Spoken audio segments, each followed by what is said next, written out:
Hello po sa inyong lahat mga crypto. Ako po si Pinoy Crypto Trader at sa video na ito ay atin pong pag-uusapan ang tungkol sa balitang ito kay Shiba Inu at ang kanyang Shibarium kung saan ay ang team po nito ay nagsabi na ang Shibarium ay ang turbo booster ng Shiba Inu. At yan, at sa pamamagitan ng Shibarium ay magbe-benefit po ang kanilang SHIB trifecta. Ayan, yung SHIB, Bone, at saka Leash. At ayan, bago po tayo magpatuloy, ay nais ko po munang bigyang linaw ang aking disclaimer kung saan ang nilalaman po ng video na ito ay hindi po ito isang financial advice.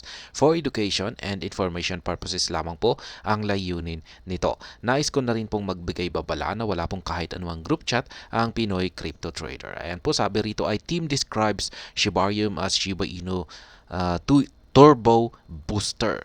Ayan, says network will benefit SHIB, Bone, and Leash. Yan, yung parang ibig sabihin niya siguro rito sa turbo booster ay magpapabilis.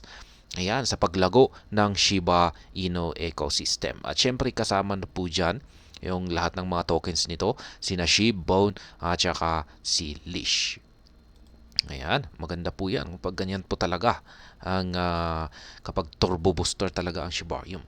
Shiba Inu's Discord admin refers to Shibarium as the cryptocurrency's turbo booster, asserting that SHIB, Bone, and Leash will benefit from the layer 2 blockchain. Layer 2 blockchain. Ayan. Kung sa mga bago lamang dito, pag sinasabi nating layer 2 blockchain ay yan na rin po ang Shibarium. Ayan, si Shibarium ay isa po siyang network, blockchain network. Shiba Inu's pseudonymous Discord admin, Da Vinci, recently described Shibarium as the cryptocurrency's secret sauce. Ayan, secret sauce daw po. Ito yung parang sikreto sa pagpapalago ng ecosystem ng SHIB. In a recent friendly message to SHIB enthusiasts, Da Vinci urged the community to see the Layer 2 blockchain as a turbo booster that will accelerate Shiba Inu's journey and provide notable benefits for SHIB, Bone, and Leash. Ayan, tignan daw po natin. Ayan, or yung pananaw natin kay Shibarium or ang Layer 2 blockchain solution ay isa siyang turbo booster. Ayan, na magpapabilis. Ayan, sa paglalakbay ni Shiba Inu patungo sa tagumpay. Ayan, parang ganyan po. Shibarium, our secret sauce. Think of it as our turbo booster, revving up our crypto journey. Bone, SHIB, and Leash, all three will benefit, said Da Vinci.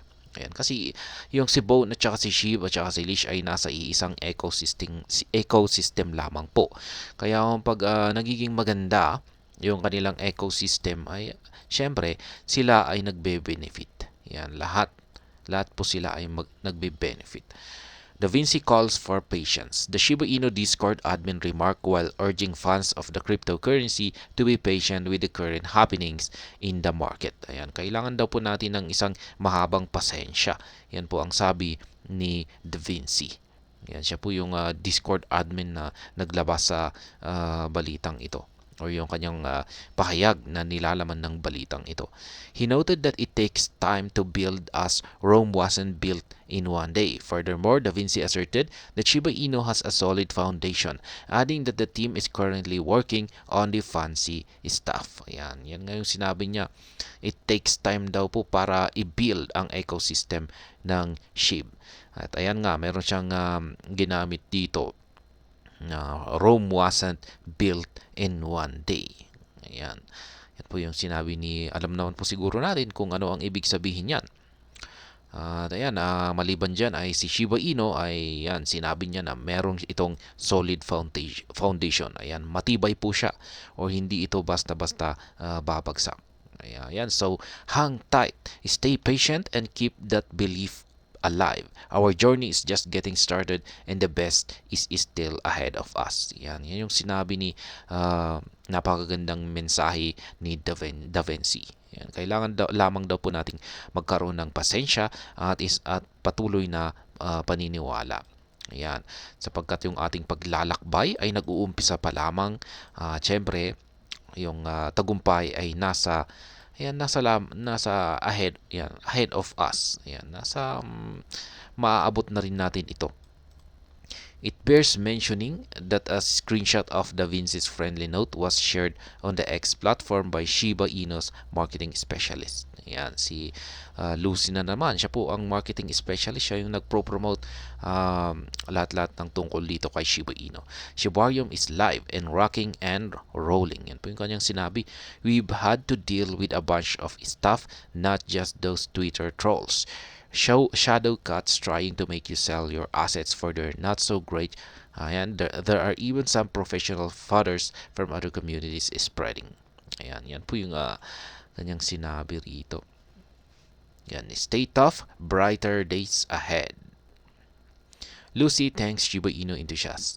In the tweet, Lucy said Shibarium is live and rolling, highlighting how the team tackled FUDs. Ibig sabihin po ng FUDs are fear, uncertainty, and doubt, aimed at the project during Shibarium's launch. Ayan, nagsilabasan po kasi yung mga FUDs nung initial launching ng Shibarium, lalo kasi nagkaroon ito ng technical issue nung kanyang initial launching, at yan po sinamantala po yan ng mga FUDs. Yan, yung mga paninira. She said the rationale behind the FUDs was to push investors to sell their Shiba Inu's token for other. Yan na nga. Yung purpose daw po or dahilan ng mga FUDs ay para i-disappoint yung mga investor at ibenta na nila yung kanilang mga holdings na Shiba Inu para bumili na lang ng yung ibang token. Furthermore, Lucy expressed gratitude to Shiba Inu devs and community members for their support. Shibarium outstanding performance. Meanwhile, Shibarium has been running smoothly since its public relaunch. Recall that the Layer 2 network encountered a technical issue after its August 16 launch due to an influx of users. Ayan na nga yung sinabi ko kanina. August 16 po yung initial relaunch. Dito po unang inilabas si Shibarium. Ngunit nagkaroon po ito ng technical issue dahil sa biglang pagdagsa ng napakaraming users nito kung saan ay hindi po niya kinaya. Ayan, hindi po kinaya ng kanyang capacity. Pero yan, muli po itong inilabas noong August 28. Ayan, nagkaroon siya ng relaunch at yan na po, running smoothly na po siya. Thanks to combined efforts by Shiba Inu and Polygon developers, Shibarium finally made its public relaunch on August 28. Since then, the Layer 2 network has made astounding progress, registering a total of 1.38 million transactions and nearly 1.12 wallets. Ayan na nga po. Humingi po ng tulong ang Shiba Inu developers sa mga developers ng Polygon. Kaya maagad na po nila itong naayos. At ayan, nailabas nila noong August 28. Ayan, relaunch po yan. At ngayon ay yung kanyang progress ay ayan, nakaregister na po siya ng 1.38 million na transactions at nearly 1.12 wallets na ang na-create dito.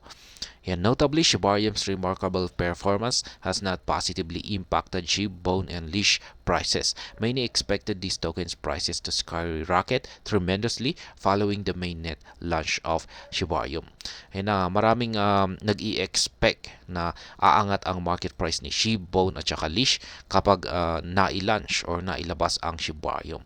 Pero ayan, hindi po siya gaanong naapektuhan. Ayan, sapagkat ang pinakadahilan po kasi rito ay nasa bearish market condition po kasi ang lahat ng mga cryptocurrencies. However, this is not the case as the price of Shiba Inu tokens have plummeted heavily alongside other crypto assets. The massive plunge of Shiba Inu token is mainly caused by the current bear market. Ayan na nga yung sinabi ko rito. Ayan, bumabagsak po lahat ng mga market prices ng mga mga tokens ng SHIB ecosystem. Yan, sina SHIB, Bone, at saka si Leash. Yan, sabi nga rito ay plummeted heavily. At syempre, gaya ng aking sinabi kanina, ay yung dahilan po dyan ay yung current bear market. Yan, nasa bear market po kasi tayo. At press time, SHIB was trading at ayan po yung current market price natin ngayon, up by 0.29% over the past 24 hours. While Bone was down by 4% to, yan po, Bumagsak po siya dito sa ganitong presyo.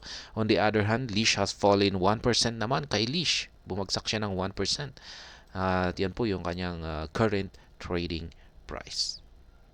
Yan, halos mukhang si Shiba Inu lamang yung bagyang umakyat.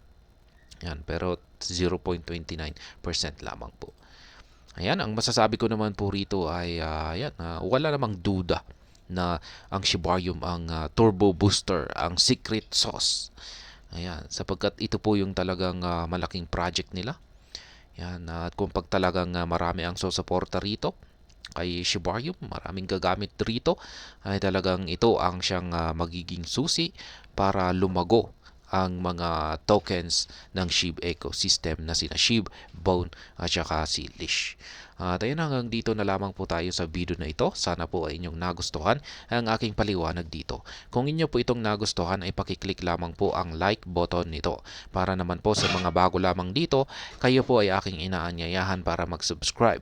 Pakiclick na rin po ang bell icon nito dahil ito po ang siyang magsisilbing notification nito sa mga bago kong videos na akin pong ina-upload sa aking YouTube channel na ito. Marami pong salamat sa panonood. Ingat po tayo lagi at God bless po sa ating lahat.